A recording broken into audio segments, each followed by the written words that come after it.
Bonjour à tous et bienvenue à nouveau.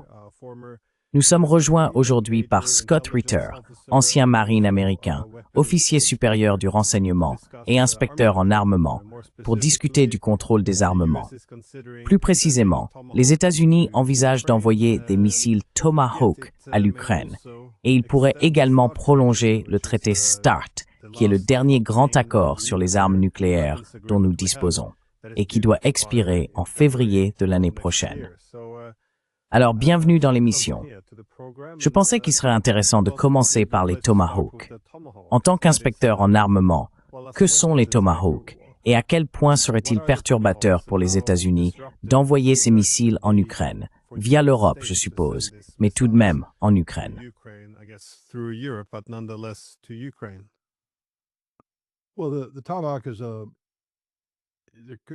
Eh bien, le Tomahawk, il en existait 3 variantes. Il y avait une version lancée depuis les airs, une version lancée depuis la mer et une version lancée depuis le sol. La version terrestre a été déployée en Europe au début des années 1980 dans le cadre de la stratégie de contre-force adoptée par les États-Unis pour compenser le déploiement soviétique du missile nucléaire à portée intermédiaire SS-20 qui était mobile sur route. Le SS-20 était perçu comme modifiant l'équilibre des forces en Europe, donnant aux Soviétiques un avantage considérable. Et vous savez, il fallait que nous le contrions. Nous avons donc déployé 2 systèmes, le Pershing II, qui est un missile à propergol solide, très performant, très précis.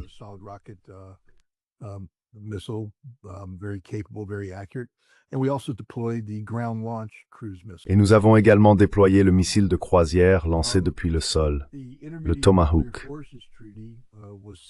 Le traité sur les forces nucléaires à portée intermédiaire a été signé parce que le monde reconnaissait que ces systèmes d'armes à portée intermédiaire étaient extraordinairement déstabilisants, surtout lorsqu'ils étaient déployés en Europe. Si l'on voulait une guerre nucléaire entre les États-Unis et l'Union soviétique, alors ces armes étaient parfaites à déployer, car l'instabilité qu'elles engendraient aurait inévitablement échappé à tout contrôle. Ainsi, le président Reagan et le secrétaire général Gorbatchev ont eu la sagesse, en décembre 1987, de signer le traité sur les forces nucléaires à portée intermédiaire. Il est entré en vigueur en juillet 1988 et nous nous en sommes débarrassés. Nous les avons éliminés.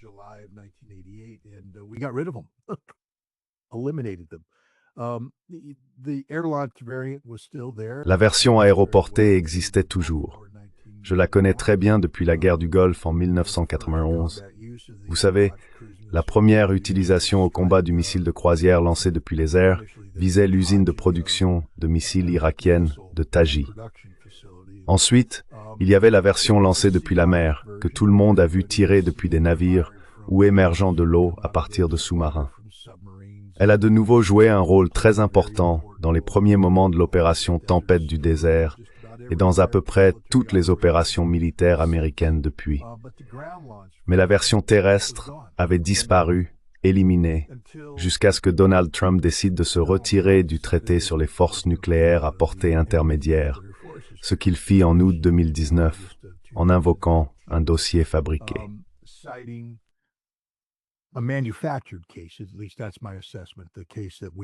C'est du moins mon évaluation. L'argument que nous avons avancé contre les Russes était qu'ils déployaient un système, le 9M729, dont nous affirmions qu'il avait une portée intermédiaire dépassant les 500 miles. Les Russes l'ont nié et ont fait de leur mieux pour prouver le contraire. Mais nous nous sommes retirés parce que nous voulions nous retirer. La raison pour laquelle nous voulions nous retirer était que nous voulions déployer le Tomahawk dans une version lancée depuis le sol.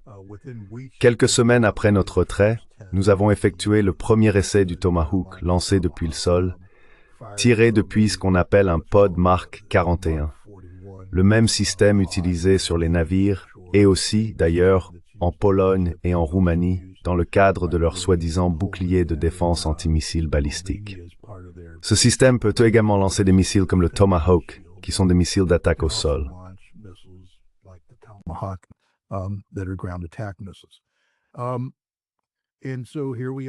Et nous y voilà.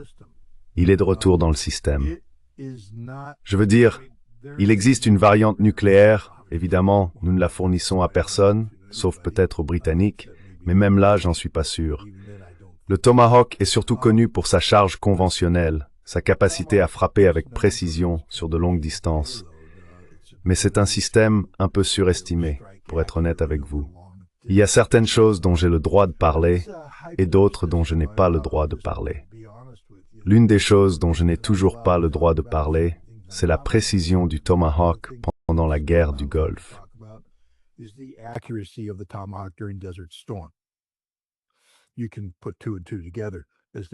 Vous pouvez facilement deviner pourquoi ils ne veulent peut-être pas parler de l'efficacité réelle de ce système. Mais malgré tout, même s'ils ont amélioré le Tomahawk au fil du temps avec un meilleur guidage et de nouvelles technologies, lorsqu'il a été utilisé contre la Syrie, encore une fois par Donald Trump lors d'une autre attaque très médiatisée, je pense qu'il n'a pas bien fonctionné. La majorité d'entre eux ont été abattus ou ont manqué leur cible. Le Tomahawk n'est tout simplement pas un très bon système, et il faut beaucoup de Tomahawk pour détruire une nation.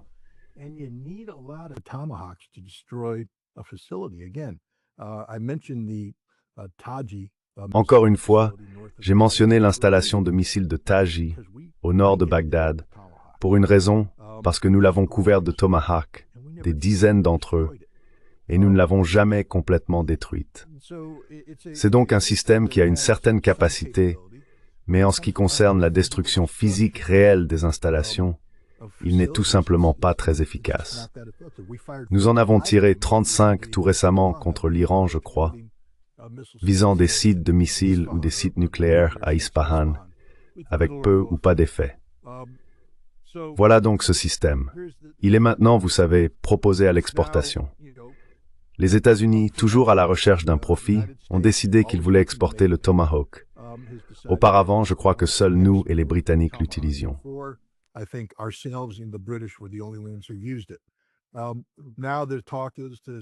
À présent, il est question de l'envoyer au Japon et aux Pays-Bas. Les Pays-Bas sont la partie importante ici, car comme vous l'avez indiqué, le Tomahawk ne serait pas fourni directement par les États-Unis à l'Ukraine. Il passerait par un intermédiaire européen, un pays de l'OTAN. Les Néerlandais, vous savez, je pense qu'ils ont conclu un contrat. Ils ont effectué leurs essais opérationnels. Un Tomahawk a été tiré depuis une frégate néerlandaise. Les Néerlandais prévoient d'en acheter quelques centaines, avec des livraisons qui devraient commencer en 2028.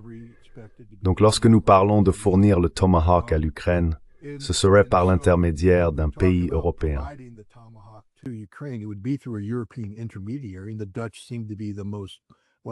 Et les Néerlandais semblent être les candidats les plus probables, car ils sont la seule puissance européenne, à part les Britanniques, à acheter le Tomahawk. Toute autre nation européenne qui voudrait s'en procurer devrait attendre son tour, et les Ukrainiens ne verraient jamais ce système d'armes. Mais vous savez, c'est là où nous en sommes. Il peut atteindre des cibles à 2400 km, avec précision. Mais comme le président Poutine l'a mentionné à Valdai, le même groupe de discussion où nous étions, c'est un vieux système, et ils peuvent l'abattre. Ce n'est pas un facteur décisif. Ce n'en est vraiment pas un, à moins qu'il ne frappe des cibles politiques.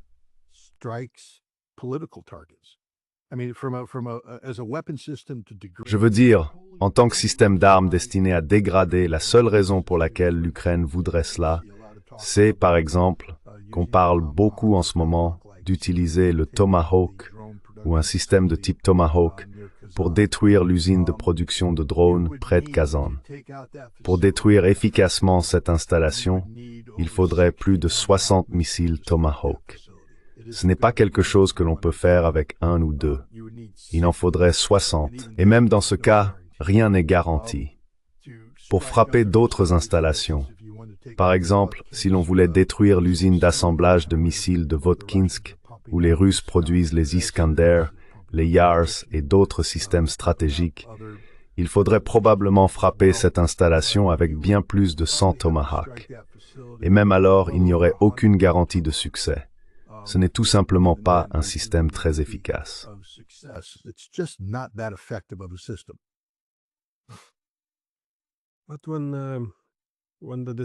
Mais lorsque les discussions portaient sur la nature déstabilisatrice de ces Tomahawks, encore une fois, pendant la guerre froide, le principe de base était qu'ils serviraient principalement de moyen de dissuasion. La crainte, cependant, était qu'ils puissent être utilisés dans une première frappe, quelque chose de cet ordre. Mais cette fois, il s'agit de les utiliser activement dans une guerre contre la Russie. Nous voyons des dirigeants occidentaux parler de la nécessité d'envoyer des missiles à longue portée pour aider à frapper des installations énergétiques et des sites de production d'armes, certains allant même jusqu'à évoquer des cibles politiques. C'est donc très différent. Je veux dire, à quel moment franchit-on la ligne entre une guerre par procuration et une guerre directe?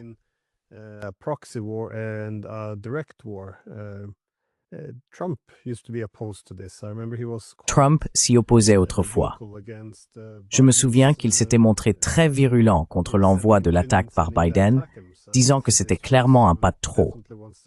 Et même dans le bureau ovale, lorsqu'il criait sur Zelensky, il l'avait averti qu'il jouait avec la Troisième Guerre mondiale.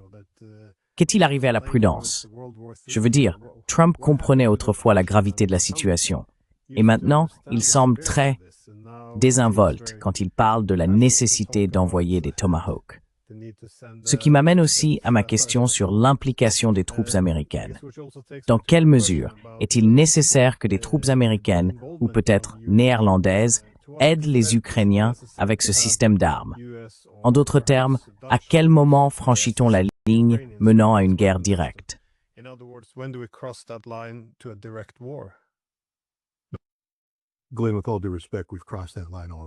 Glenn, avec tout le respect que je te dois, nous avons déjà franchi cette ligne. Nous sommes en guerre avec la Russie. Nous ne le reconnaissons simplement pas, mais c'est une guerre.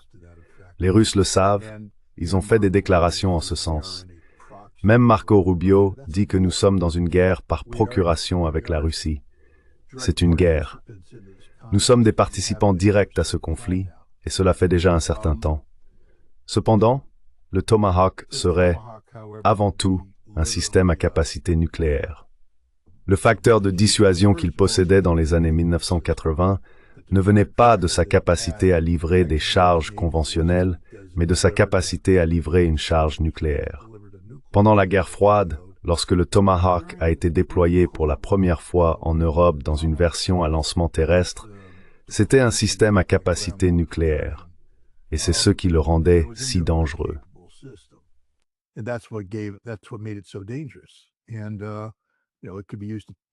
Et vous savez, cela pouvait être utilisé pour participer à une première frappe. Il existait en fait un plan visant à utiliser le Pershing II pour décapiter la direction soviétique, le commandement et le contrôle.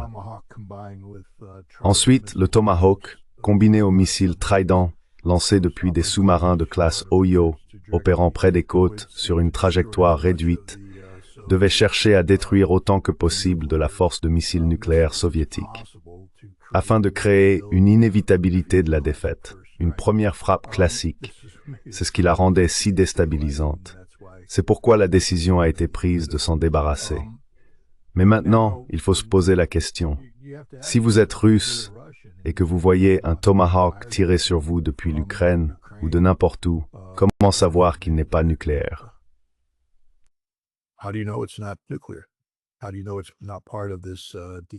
Comment savez-vous que cela ne fait pas partie de cette décapitation? Si vous remontez à décembre 2021, lorsque les Russes discutaient avec l'administration Biden au sujet de l'Ukraine, ils ont clairement indiqué à plusieurs reprises que la chose qui les inquiétait plus que tout le reste, c'était la présence de missiles à longue portée de l'OTAN basés sur le sol ukrainien. Vous voyez, l'Ukraine est comme un point dans le ventre de la Russie. Toute l'infrastructure stratégique russe a été conçue et installée à l'époque soviétique, lorsque l'Ukraine faisait partie de l'Union soviétique. Ainsi, vous savez, l'emplacement des installations et des capacités russes, où se trouvent les bases, était considéré comme faisant partie de leur profondeur stratégique.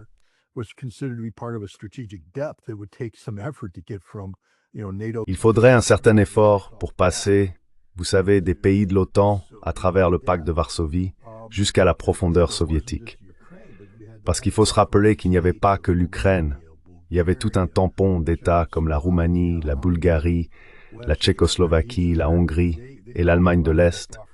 Ils constituaient tous une zone tampon en termes, vous savez, d'espace.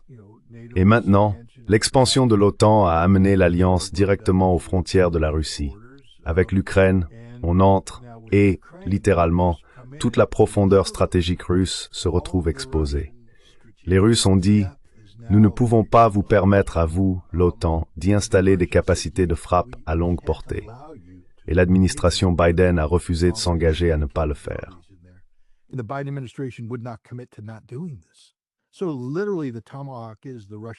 Donc, littéralement, le Tomahawk est le cauchemar russe qui arrive. Et la doctrine nucléaire russe est assez précise. Si un État non nucléaire est habilité par un État nucléaire à frapper la Russie, alors la Russie considérera cela comme une attaque d'un État nucléaire et répondra avec toute la capacité de ses moyens, c'est-à-dire de manière nucléaire. Nous devons donc reconnaître, dès le départ, que toute utilisation par l'Ukraine de missiles Tomahawk entraînerait une possible riposte nucléaire russe, surtout s'il visait des cibles politiques. Pouvez-vous imaginer un missile Tomahawk frappant le Kremlin, frappant Saint-Basile, frappant le théâtre du Bolchoï, frappant Saint-Pétersbourg?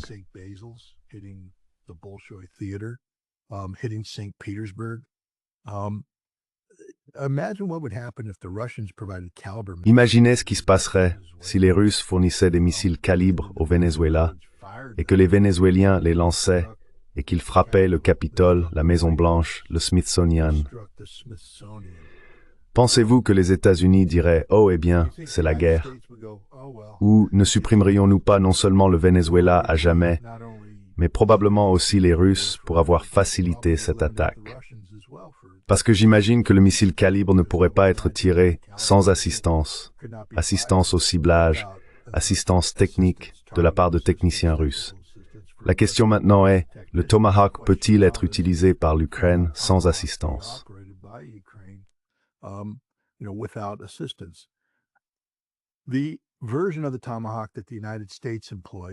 La version du Tomahawk utilisée par les États-Unis repose sur des satellites GPS, satellites radar, satellites d'imagerie, qui fournissent des mises à jour en temps réel. Ce système ne peut être exploité par personne d'autre que les Américains. Tout d'abord, les systèmes de communication sont fortement chiffrés, et le matériel de clé est un secret jalousement gardé, protégé par la National Security Agency et d'autres agences de sécurité de la défense. Il ne sera partagé avec personne. Ce sont parmi les secrets les mieux gardés des États-Unis. Et puis il y a l'aspect technique, par exemple la technologie de suivi du terrain.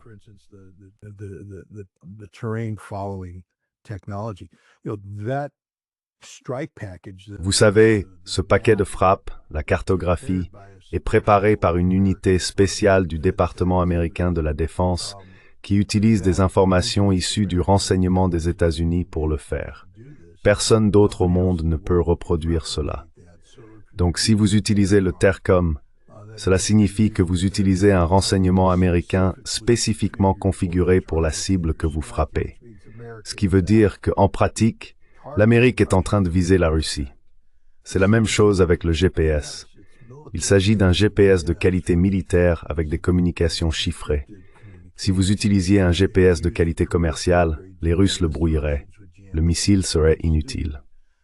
Et enfin, la dernière phase du guidage repose sur la correspondance d'images. Les images sont stockées à l'intérieur du Tomahawk et à mesure qu'il approche, il scanne et cherche une correspondance.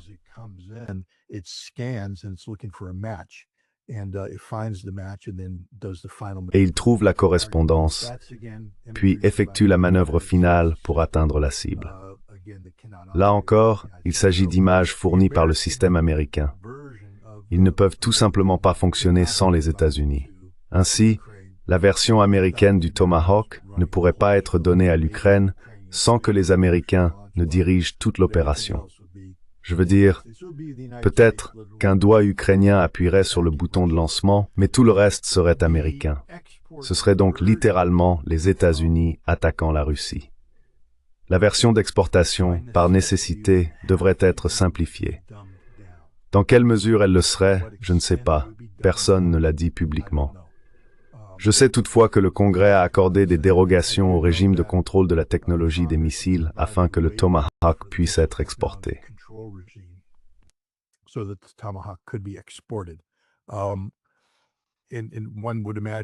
Et l'on pourrait imaginer qu'il y aurait une dégradation des capacités, que les États-Unis, en vendant le système d'armes à une autre nation, même à une nation de l'OTAN, devraient le configurer de manière à ce qu'il ne puisse être contrôlé que par cette nation de l'OTAN. La question est alors de savoir si ça est transférable à l'Ukraine. Autrement dit, si l'on peut simplifier le système pour les Néerlandais, ces derniers peuvent-ils simplement le transférer aux Ukrainiens et leur fournir un niveau de formation tout aussi simplifié? Ces éléments ne sont pas encore connus, mais cela importe peu, car au moment où un Tomahawk serait lancé contre la Russie, les Russes n'auraient d'autre choix que de supposer qu'il s'agit d'un missile à capacité nucléaire et devraient agir en conséquence.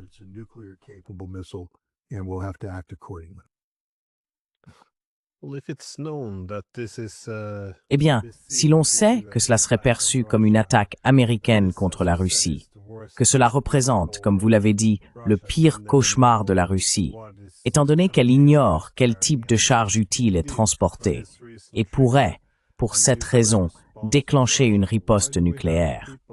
Pourquoi avons-nous des personnes, comme le général Keith Kellogg, qui semblent, je dirais, excessivement enthousiastes à l'idée d'envoyer les Tomahawks en Ukraine? Je veux dire, quand ils sont tous ensemble, à se féliciter mutuellement en disant « Eh bien, c'est simplement l'Ukraine qui se défend ».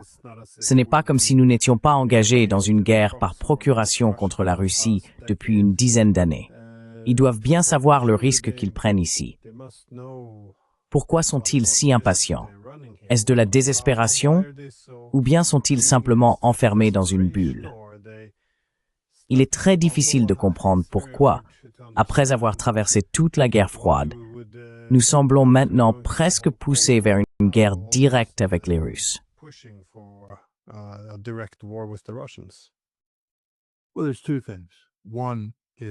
Eh bien, il y a deux choses. La première, c'est le désespoir. Nous perdons. Nous perdons gravement. Nous avons tout misé sur la conviction que les Russes ne pourraient pas survivre aux sanctions, qu'ils ne pourraient pas supporter l'isolement diplomatique et qu'ils n'avaient pas la capacité militaire de, vous savez, soutenir ce conflit. Nous espérions que les Russes s'effondreraient, littéralement s'effondreraient. Le but même de cette campagne était de provoquer un effondrement économique qui mènerait à un effondrement social, puis à un effondrement politique. C'est une opération de changement de régime qui est menée, faisant partie intégrante d'une politique en place depuis que Vladimir Poutine a remporté sa première élection.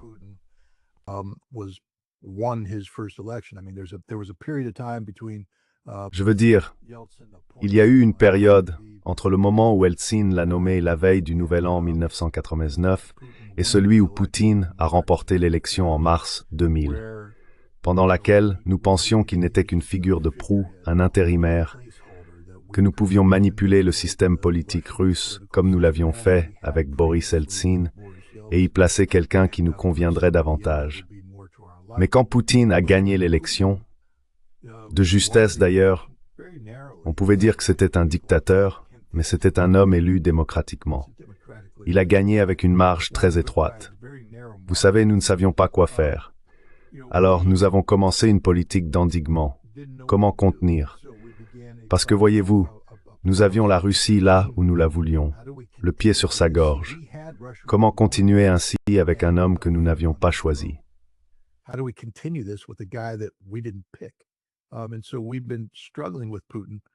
Et donc, nous avons eu des difficultés avec Poutine depuis ce moment-là.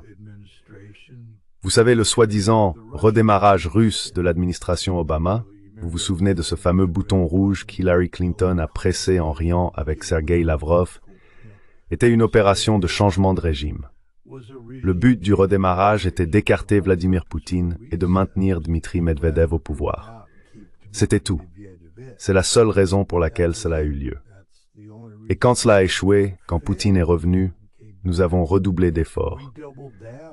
Vous savez, Nemtsov, Navalny, toutes ces opérations de la CIA, des opérations 100% authentiques de la CIA, étaient conçues pour saper le système politique russe, pour créer une opposition, non pas parce que nous croyons à la démocratie, mais parce que nous voulions renverser Vladimir Poutine.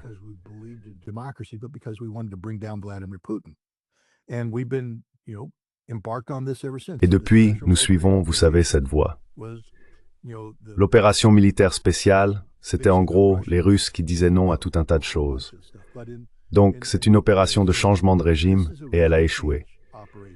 Vladimir Poutine est aujourd'hui plus fort qu'il ne l'a jamais été. Je veux dire, quelqu'un pensait-il que cet homme allait flancher? Vous l'avez vu, 4 heures, le cerveau fonctionne. Ce cerveau s'appuie sur 25 ans d'expérience à reconstruire la Russie, à la sortir des cendres pour la mener à cette position de premier plan mondial.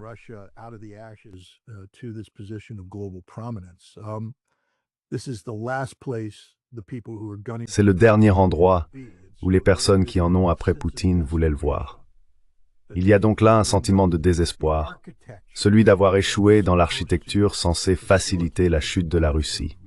L'OTAN, l'Union européenne, l'ordre international fondé sur des règles, le G7, le G20, tout s'effondre. Et les États-Unis reconnaissent que leur rôle d'hégémon mondial incontesté est terminé. Nous passons, que cela nous plaise ou non, à un système multipolaire dans lequel la Russie joue un rôle majeur. Et nous avons toujours redouté ce qui se passerait si la Russie et la Chine s'unissaient. Eh bien, la Russie et la Chine se sont en quelque sorte unies.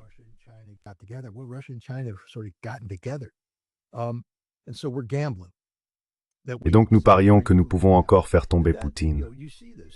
Et vous savez, on voit cela, je veux dire, Gilbert Doctorow, je sais que vous le connaissez, il a parlé d'un coup d'État des élites russes qui serait... C'est tout simplement absurde. C'est un fantasme occidental. Aucun coup d'État n'est en préparation.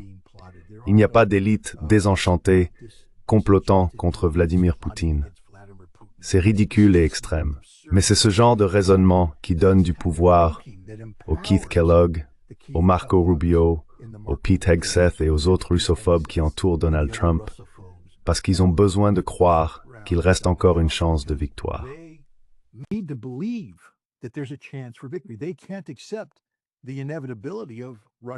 ne peuvent pas accepter l'inévitabilité de la Russie, de Vladimir Poutine, sortant victorieuse de tout cela. Alors ils se persuadent qu'en agissant ainsi, ils feront tomber la Russie. Je veux dire, tu vois, lancer un Tomahawk sur Moscou, et voilà, Poutine s'effondre, s'écroule comme un château de cartes, c'est fini, il est parti, c'est réglé. Non, le monde prend fin. Donc il y a aussi cet aspect-là. Mais cela se rattache à quelque chose d'encore plus dangereux. Il y a ce sentiment que la Russie bluffe, qu'elle ne tient en main qu'une paire de deux, tout en misant comme si elle avait une quinte royale.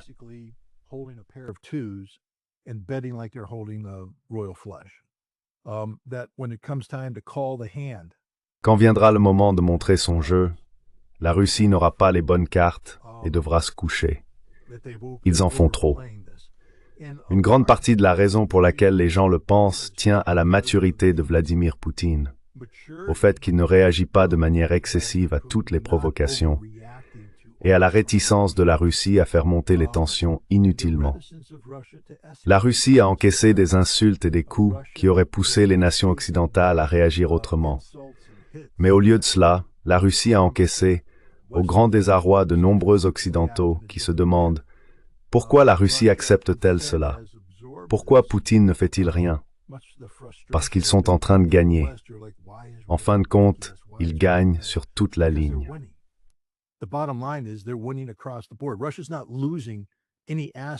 La Russie ne perd aucun aspect de cette confrontation, cette guerre par procuration avec l'Occident. Elle gagne sur tous les plans. Et la confiance de Poutine, démontrée lors de sa présentation de 4 heures à Valdai, prouve qu'il est un homme qui sait où se trouve la Russie et où elle va. Il a confiance dans les capacités de la Russie. Mais au sein de l'administration Trump, certains pensent qu'il bluffe, qu'il suffit de le mettre au pied du mur. C'est pour cela qu'ils poussent dans cette direction. Ils franchissent des lignes rouges qu'aucun acteur rationnel ne franchirait. L'une des raisons pour lesquelles ils agissent ainsi, c'est qu'ils ont été contaminés par la russophobie. Et la russophobie anesthésie littéralement l'esprit face à la réalité de la Russie.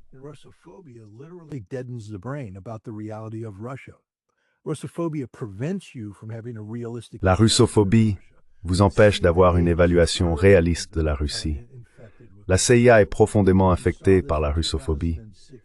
Vous l'avez vu en 2016 avec les absurdités du Russiagate et la manière dont la CIA l'a orchestré, fabriquant, exagérant ou déformant délibérément des renseignements à des fins politiques, parce qu'ils croyaient, au plus profond d'eux-mêmes, premièrement, que Vladimir Poutine était un autocrate maléfique et dictatorial qu'il fallait renverser pour le bien du monde, et deuxièmement, que les Russes ne pouvaient pas soutenir leur posture, que si on les poussait un peu, ils s'effondreraient.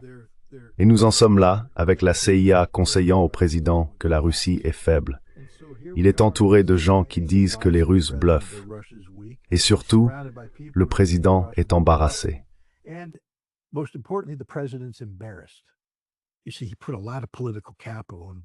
Vous voyez, il a investi beaucoup de capital politique pour mettre fin à ce conflit entre l'Ukraine et la Russie. Il a dit qu'il pouvait le faire. Il a laissé entendre qu'il lui suffisait de décrocher le téléphone et que le monde viendrait à lui. Et maintenant, il est embarrassé. Il a perdu la face. Gêné, il cherche des moyens de sauver les apparences. Il est entouré de gens qui lui disent « Vous savez, la paix par la force, Monsieur le Président. La paix par la force. Vous devez être fort. Les Russes bluffent. Poutine n'est pas aussi fort qu'il le pense. Il a subi plus de pertes qu'il ne veut bien l'admettre. Ils ne sont pas capables de produire ce qu'ils produisent. Leur économie repose sur le pétrole. Il nous suffit d'étrangler leur pétrole et ils s'effondreront comme un château de cartes.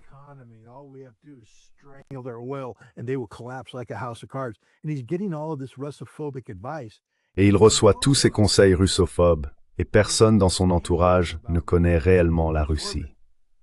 Je veux dire, Steve Witkoff a une fenêtre sur la réalité russe grâce à Kirill Dmitriev et à ses rencontres occasionnelles avec Vladimir Poutine. Mais Witkoff n'est pas un bon intermédiaire, car il ne parvient pas à traduire la réalité russe en conseils efficaces pour Donald Trump. Witkoff est simplement un outil utilisé par Trump pour envoyer des messages à la Russie, mais il n'est pas un très bon canal pour recevoir des messages et décrire fidèlement la réalité russe. Nous avons donc un président qui vit essentiellement dans un monde imaginaire en ce moment, acceptant des choses parce qu'il croit qu'elles constituent une politique efficace, que la Russie est plus faible qu'elle ne l'est réellement et qu'elle bluffe.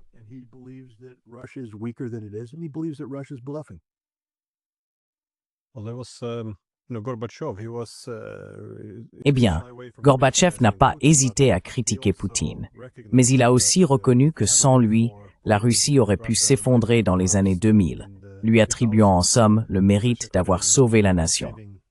Donc non, je ne vois pas de changement de régime ni de coup d'État à l'horizon. Juste une petite observation.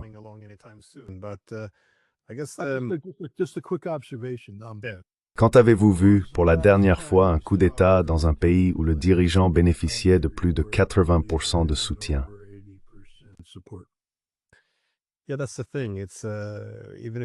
Oui, c'est ça le problème. Même si on se débarrassait de lui, quelle serait l'alternative stable? Ce ne serait pas idéal pour la Russie. Mais je suppose que ce que je veux dire, c'est que ce ne serait pas idéal pour nous non plus. Chaque fois qu'on rêve de se débarrasser de Vladimir Poutine, on semble imaginer qu'il serait remplacé par un autre Eltsine, un libéral docile qui ferait ce qu'on lui dit. Mais la principale pression ou frustration qui monte contre Poutine semble venir du fait que sa retenue est interprétée comme une faiblesse en Occident. Il n'a rien fait de significatif en représailles contre les HIMARS, les F-16 et ainsi de suite. Donc vous voyez, sa principale opposition viendra probablement de figures très bellicistes.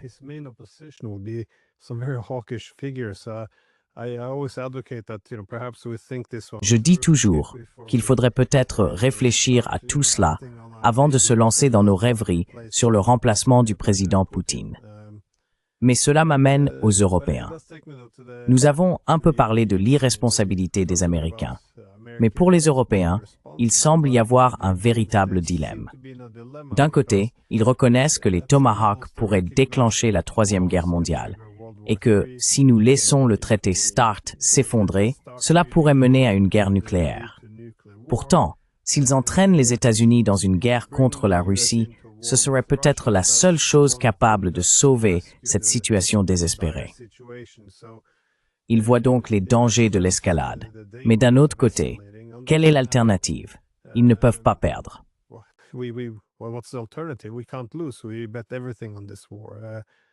Nous avons tout misé sur cette guerre. Comment voyez-vous la suite? Parce que, dans l'ensemble, je suppose que la relation transatlantique avec les États-Unis dépend de l'existence d'un adversaire russe. Mais faire de la Russie un ennemi rend aussi l'Europe moins prospère, moins sûre et moins pertinente dans le monde. Ce n'est donc pas une grande architecture de sécurité, car nous continuons à nous accrocher à l'OTAN. Nous finissons par, vous savez, rediviser le continent, le remilitariser et nous affaiblir, en nous rendant plus dépendants des États-Unis, qui franchement aimeraient tourner leur attention vers des régions du monde plus intéressantes. Pensez-vous que l'OTAN survivra à cette guerre?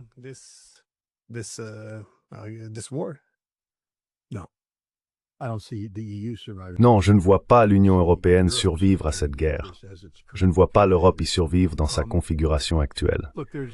Écoutez, il y a plusieurs éléments qui jouent contre la posture extrêmement dangereuse de l'Europe aujourd'hui.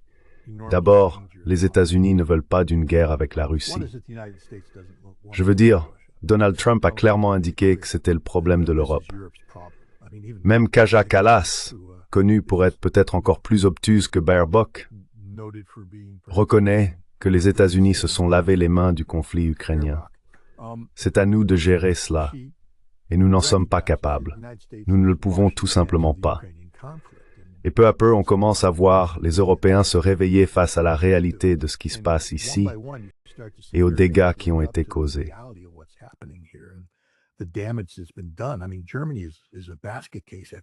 Je veux dire, l'Allemagne est un désastre économique et la France est un désastre politique. Le Royaume-Uni s'effondre à l'heure où nous parlons. Vous savez, l'idée que l'Europe puisse entraîner les États-Unis dans cette guerre est absurde. Même si, encore une fois, regardons les Tomahawks, à moins qu'un changement radical n'intervienne, où Trump dirait « je leur donne des Tomahawks américains avec du personnel de soutien américain ». Cela contredirait tout ce qu'il a dit. Il a affirmé que cela passerait par un partenaire de l'OTAN, que ce ne serait pas américain. Cela signifie que les délais sont tels que nous ne parlons pas de quelque chose de réaliste.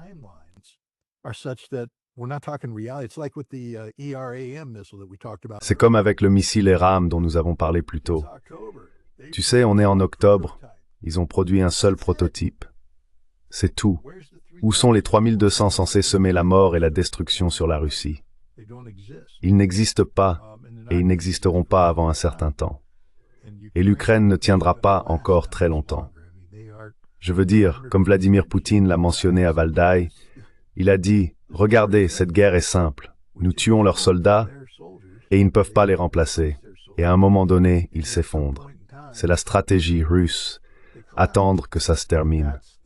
Politiquement, tout ce que la Russie a à faire, c'est de continuer ainsi. »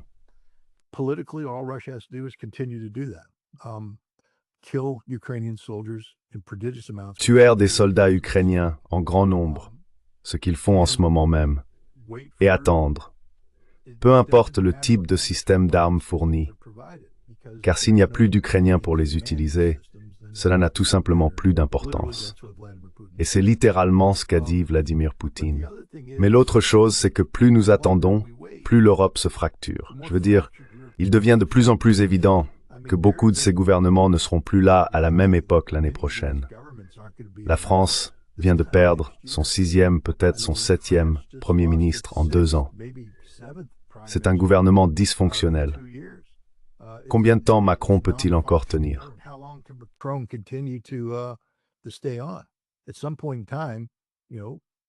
À un moment donné, tu sais, la réalité impose qu'il devra démissionner et convoquer une élection présidentielle anticipée, puis il disparaîtra.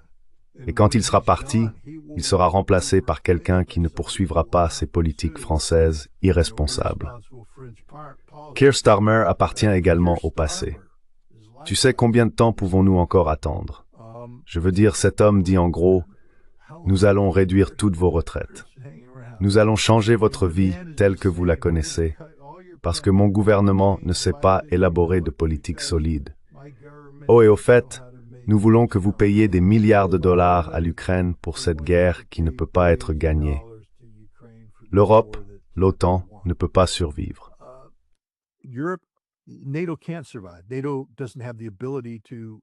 L'OTAN n'a pas la capacité de reconstituer un système militaire atrophié. Il n'y a pas assez d'argent dans le monde pour y parvenir, surtout compte tenu de la manière dont l'OTAN fonctionne. Ils n'ont pas de véritable système d'acquisition unifié. Ils n'ont ni la formation, ni la concentration, ni le leadership nécessaire. Rien de tout cela. Ils se sont reposés pendant les 4 dernières décennies sur les États-Unis, comptant sur le soutien américain. Aujourd'hui, pourtant, que peut faire l'OTAN par elle-même? La réponse est littéralement rien. Rien. Absolument rien. Et c'est trop coûteux à réparer. Regardez les Allemands. 100 milliards d'euros en 2022 pour remettre l'armée allemande à niveau afin qu'elle puisse faire face aux Russes.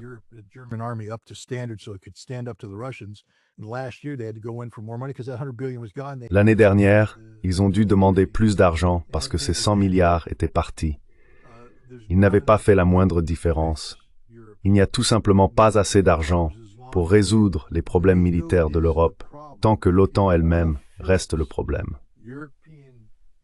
Si l'on veut renforcer la posture et les capacités militaires européennes, alors les États-nations doivent se détacher de l'OTAN et se concentrer sur les besoins légitimes de défense de leur propre pays.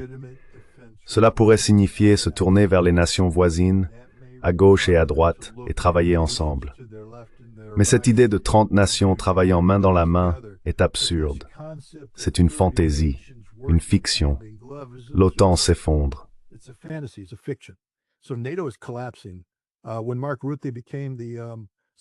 Quand Mark Rutte est devenu secrétaire général, j'ai dit qu'il serait le dernier secrétaire général de l'OTAN.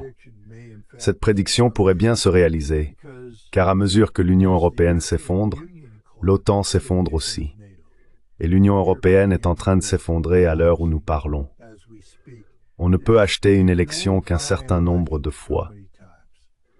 Nous avons vu l'Union européenne acheter une élection en Roumanie. Nous l'avons vu en acheter une en Moldavie.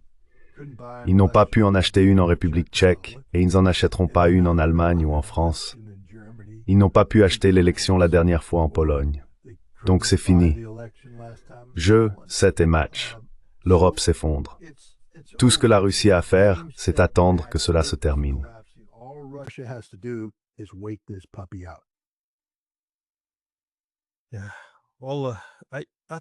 Oui. Eh bien, j'étais à Valdai, et une chose que j'ai entendue de la part de nombreux participants, surtout des généraux étrangers, y compris indiens, et des ambassadeurs, c'est le manque de compréhension de ce que la Russie a fait et de ce qu'elle fait dans la guerre. Certains se demandaient pourquoi elle ne fait pas ce que les Américains ont tenté de faire en Iran, c'est-à-dire lancer une frappe de décapitation, car il semble que la Russie serait en position de le faire. Comme vous l'avez suggéré, cette guerre d'usure est par nature très atroce. Elle consiste simplement à affaiblir et anéantir l'armée adverse. Comment voyez-vous cela? Comment expliquez-vous que les Russes continuent simplement à affaiblir l'armée ukrainienne au lieu d'opter pour une frappe de décapitation?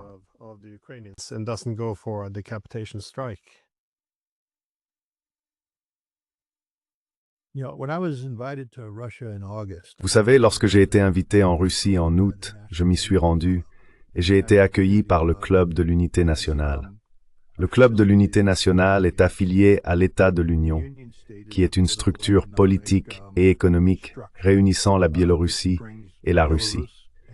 Mais dans chaque conversation tenue par le biais du Club de l'Unité nationale, à propos de l'État de l'Union, il parlait des 3 sœurs. Voyez-vous, l'État de l'Union ne sera pas complet tant qu'une 3e sœur ne l'aura pas rejoint. Et la 3e sœur, c'est l'Ukraine.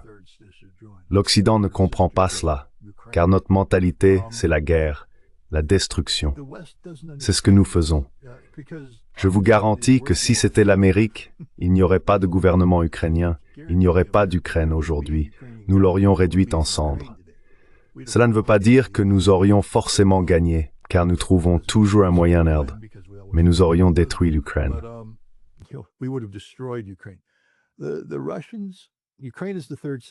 Les Russes considèrent l'Ukraine comme la troisième sœur. On ne tue pas sa sœur. Ta sœur s'est égarée, mais tu veux qu'elle revienne et qu'elle rejoigne la famille. Cela a toujours été le but et l'objectif.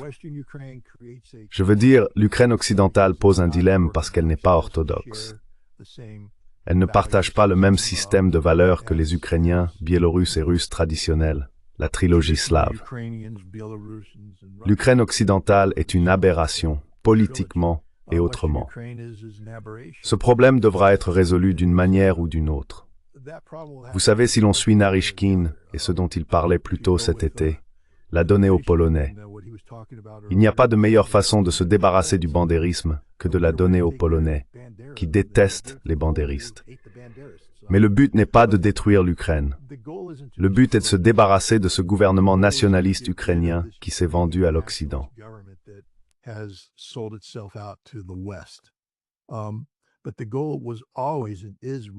Mais l'objectif a toujours été, et l'est encore, je crois, de ramener l'Ukraine dans le giron du monde slave, la troisième sœur rentrant à la maison. Et si l'on voit les choses sous cet angle, on comprend pourquoi il n'y a pas eu de décapitation. Car pour décapiter, il faudrait frapper la rue Bankova. Il faudrait détruire Kiev. Kiev est une ville héroïque, la ville héroïque de la guerre que les Russes honorent à chaque jour de la victoire. Le rôle joué par l'Ukraine dans la défaite de l'Allemagne nazie, la souffrance endurée par l'Ukraine à cause de l'Allemagne nazie, sont compris de tous. Ainsi, l'idée que la Russie se retourne contre sa sœur, alors que cette sœur a été égarée par l'Occident, peut être difficile à comprendre pour les Occidentaux, mais elle ne l'est pas pour les Russes.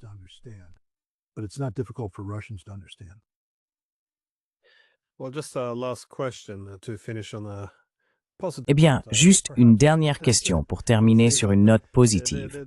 Peut-être que nous verrons ce qu'il en est du traité START. Poutine a proposé ce traité nucléaire qui doit expirer en février. C'est celui qui limite les armes nucléaires de chaque côté. Cela pourrait déclencher une course aux armements nucléaires, ce qui ne devrait vraiment pas être une question politique. C'est tout simplement horrible pour le monde entier. Au début, il semblait qu'il n'avait reçu aucune réponse. Mais maintenant, Trump semble avoir indiqué qu'il apprécie l'offre. Je ne suis pas sûr de ce qui va se passer à ce sujet. Voyez-vous un avenir ou une possibilité d'étendre le nouveau traité START, au moins de gagner une année supplémentaire pour éviter un Armageddon nucléaire?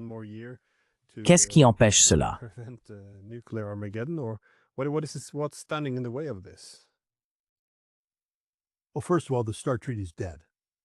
Eh bien, tout d'abord, le traité START est mort.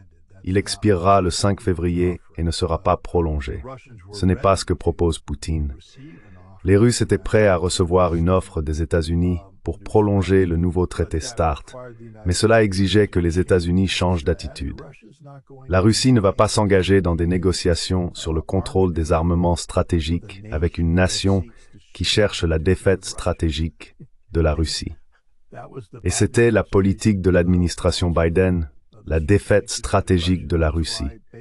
C'est pourquoi, en gros, le nouveau traité START a cessé d'être appliqué. Personne n'a violé les contraintes, mais il n'y a plus de régime d'inspection, plus d'échange de données, rien de ce qui fait fonctionner le traité. Et l'administration Trump, franchement, n'a pas été active à cet égard. En fait, elle a fait pire.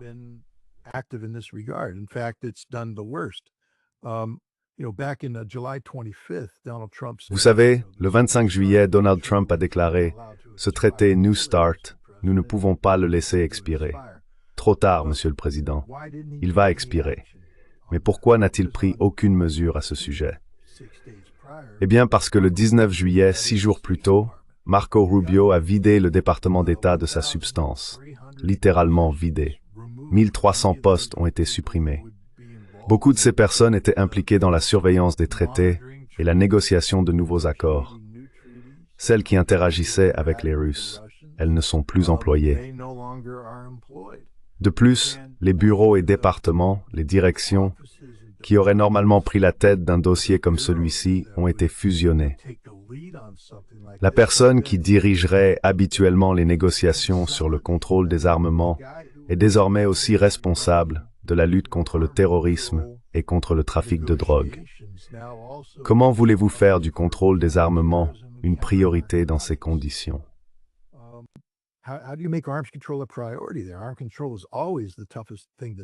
Le contrôle des armements est toujours la chose la plus difficile à faire accepter aux gens, car il n'a pas l'immédiateté, vous savez, du 11 septembre, ou des trafiquants de drogue vénézuéliens traversant les océans. C'est quelque chose d'ésotérique. Et maintenant, la personne censée vendre ce concept ésotérique de contrôle des armements au président dirige également une guerre potentielle contre le Venezuela. Et vous savez, des opérations antiterroristes au Moyen-Orient, etc. Personne ne fait ce travail en ce moment. Personne. Et vous avez vu l'ambassadeur russe auprès des Nations Unies déclarer qu'il ne se passait littéralement rien. Rien ne venait des États-Unis à ce sujet. Alors Vladimir Poutine, en prenant acte de cela, a, je crois, déclaré le 22 septembre, « Écoutez, nous proposons un moratoire d'1 an. Le traité est mort, terminé. »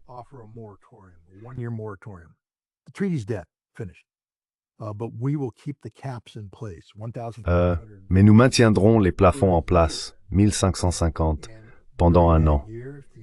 Et durant cette année, si les États-Unis veulent dialoguer avec nous, nous serons plus qu'heureux de le faire. Vous savez, l'une des autres choses que l'administration Trump a rendu difficile, c'est que les Russes sont prêts à avoir une négociation bilatérale avec les États-Unis. Mais Trump a dit, « Oh, il faut que les Chinois soient inclus. » Les Russes se disent, « Eh bien, si vous voulez que la Chine participe aux discussions, très bien. » Mais voici ce que Poutine vient de dire. Si vous voulez que la Chine participe, parlez à la Chine. Mais comprenez que si vous élargissez les discussions de cette manière, alors le Royaume-Uni et la France, qui sont, soit dit en passant, membres de l'OTAN et étendent leur parapluie nucléaire en Europe, entrent aussi dans la discussion. Et d'autres sujets, comme la défense antimissile, se retrouvent également sur la table.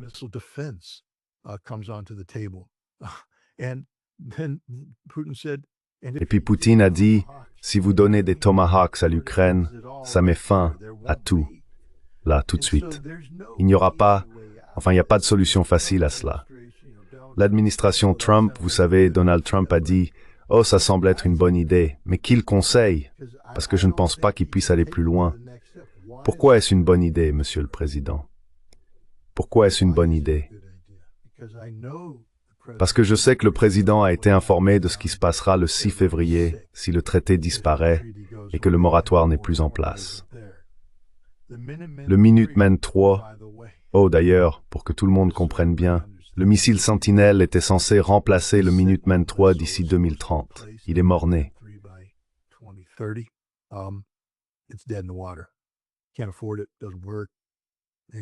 ne peut pas se le permettre. Ça ne fonctionne pas. Nous allons donc prolonger la durée de vie du Minuteman III jusqu'en 2050. L'un des aspects clés du Minuteman III est qu'il s'agissait autrefois d'un système à 3 ogives. En raison du traité New START et d'une version antérieure du traité START, nous l'avons réduit à une seule ogive. Nous avons testé le Minuteman III à plusieurs reprises par le passé avec 3 ogives, simplement pour prouver que le système en était capable. Mais le Congrès a été informé que si le traité New START disparaissait, le Minuteman III serait immédiatement rééquipé en système à 3 ogives. Nous avons actuellement 450 missiles Minuteman III déployés. Cela représente 450 ogives.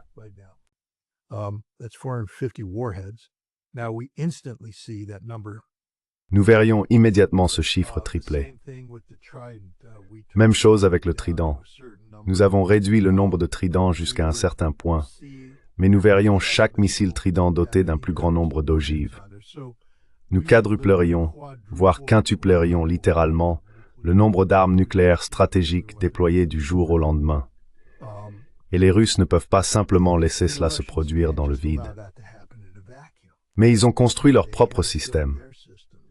Ce qui est intéressant, c'est que nous parlons du Trident, qui existe depuis des décennies, et du Minuteman III, plus ancien que les personnes qui l'exploitent. Nous n'avons aucun système nouveau ou moderne. Le B-21, nous n'avons pas les moyens de nous le permettre.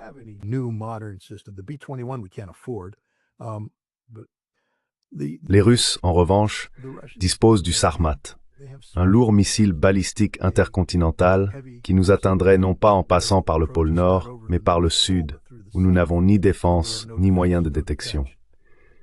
Ils ont l'avant-garde montée sur les Yars, les Topolem et d'autres, des véhicules de rentrée hypersonique, des systèmes à capacité nucléaire.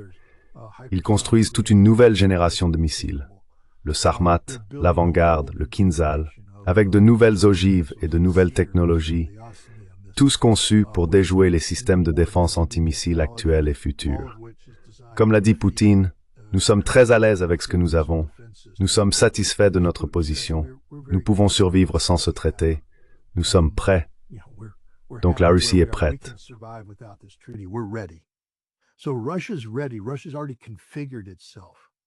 La Russie s'est déjà organisée pour maintenir sa capacité de dissuasion nucléaire dans un environnement post-New Start. L'Amérique, non. Nous allons paniquer, essayer de remettre en service d'anciens systèmes, et de la faiblesse naît la stupidité. Nous le voyons bien. Nous venons d'en parler avec la décision de déployer le Tomahawk. Les États-Unis vont entrer dans une course aux armements nucléaires avec la Russie à partir d'une position de grande faiblesse. Une faiblesse extrême. Et cela ne peut rien donner de bon. De mauvaises décisions ont été prises de part et d'autre.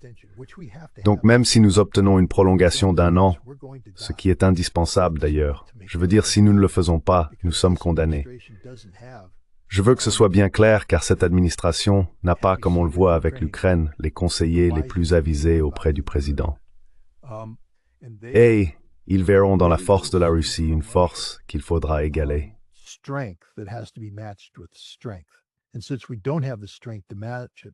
Et puisque nous n'avons pas la force de rivaliser, nous répondrons à leur puissance par de la posture. Ce sera nous qui courons partout en essayant de pousser, parce que nous croyons que les Russes bluffent. Et des incidents se produiront, des erreurs seront commises, des calculs erronés, de mauvais jugements, et alors il y aura un échange nucléaire.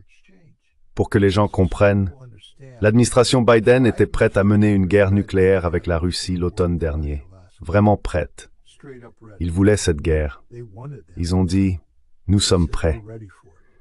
La décision d'approuver les attaques MS en novembre pour frapper des cibles en profondeur, la CIA a estimé qu'il y avait 51% de chances ou plus que la Russie réponde avec des armes nucléaires. La réponse de l'administration Biden n'a pas été « Oh, ils bluffent, ils ne le feront jamais ». C'est qu'ils le fassent. Nous sommes prêts, nous gagnerons cette guerre.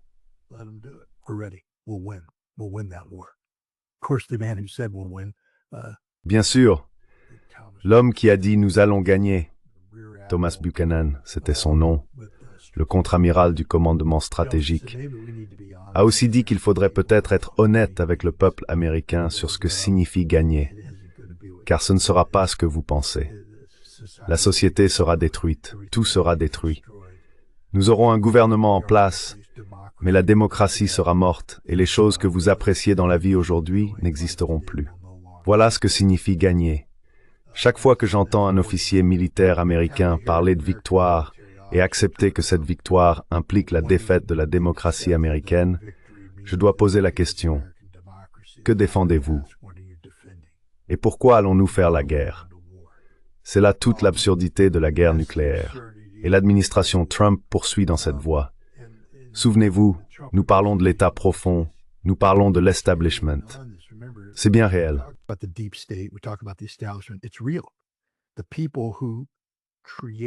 Les personnes qui ont créé la perception que nous pouvions gagner une guerre nucléaire sous l'administration Biden font toujours partie de l'establishment aujourd'hui.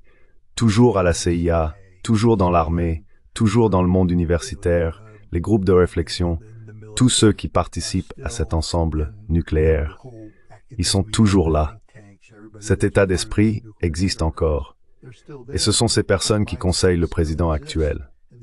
Donc, si nous nous retrouvons dans une situation où les États-Unis sont en position de faiblesse, perçus comme vulnérables, et que nous devons adopter une posture pour en sortir, et que le président est confronté à la décision, si vous faites cela, il pourrait y avoir une guerre nucléaire, on lui dit, nous pouvons la gagner. Nous ne le pouvons pas. Et on lui dit aussi qu'elle peut être contenue, que nous pouvons avoir un échange nucléaire limité. Non, c'est impossible.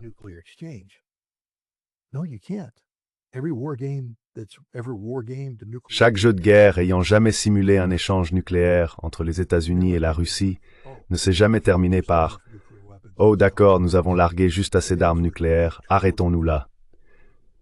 Cela se termine toujours par un échange total des capacités nucléaires. Et le monde disparaît.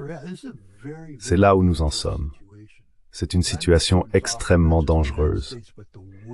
Vladimir Poutine a proposé non seulement aux États-Unis, mais au monde entier, un moratoire d'1 an sur une certaine mort. La question est, que va faire l'Amérique?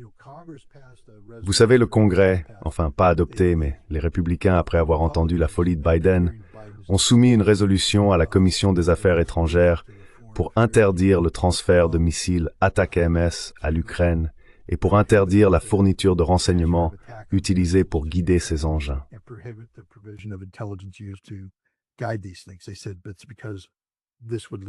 Ils ont dit que c'était parce que cela mènerait à la guerre. Eh bien, nous avons besoin que le Congrès fasse la même chose pour les Tomahawk aujourd'hui, qu'ils disent essentiellement au président « Non, vous ne pouvez pas vendre de Tomahawk. Nous ne le permettrons pas et nous ne vous permettrons pas de fournir des renseignements. Nous avons besoin que le Congrès agisse, mais nous avons aussi besoin que les alliés de l'Amérique agissent. Les alliés de l'Amérique en Europe doivent dire « c'est du suicide, c'est stupide, c'est mauvais ».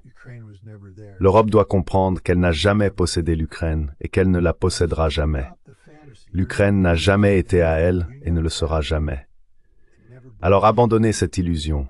Vous ne perdez rien, vous ne l'avez jamais eu. Cela ne vous a jamais appartenu. Alors pourquoi vous suicider pour quelque chose qui n'a jamais été à vous? L'Europe doit se sauver elle-même. Mais que ce savez, non, c'est Juris, est mode.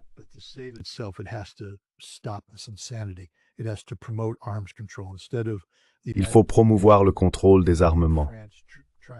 Au lieu que le Royaume-Uni et la France cherchent à devenir une troisième superpuissance, ils doivent reconnaître la réalité déstabilisatrice de leurs forces nucléaires indépendantes et être prêts à les mettre sur la table dans le cadre d'un accord global négocié entre la Russie et les États-Unis. La Russie est prête à le faire. Mais la guerre en Ukraine doit se terminer en faveur de la Russie. Les États-Unis et l'Europe doivent cesser leur politique visant à renverser Vladimir Poutine et à détruire la Russie, et apprendre à vivre en harmonie pacifique avec elle, sinon en amis, du moins pas en ennemis. Alors les structures de dissuasion nucléaire pourraient être ajustées à cette nouvelle réalité. Mais sans cela, nous allons entrer dans une course aux armements, et la fin ne s'annonce pas très bonne.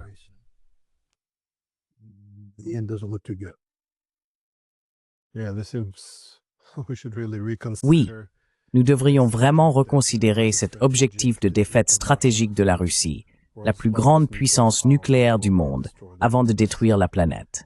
C'est assez choquant de voir les risques que nous sommes prêts à prendre dans cette guerre par procuration. Quoi qu'il en soit, merci, comme toujours, d'avoir été aussi généreux de votre temps et de nous avoir mis en garde. Je pense que nous traversons une période très dangereuse, et il est un peu inquiétant de voir à quel point le monde semble indifférent et insouciant face à la voie que nous empruntons actuellement. Donc merci encore pour votre temps, et j'espère que vous pourrez revenir un jour, si nous sommes encore en vie. Très bien, Glenn. All right, Glenn. Thanks.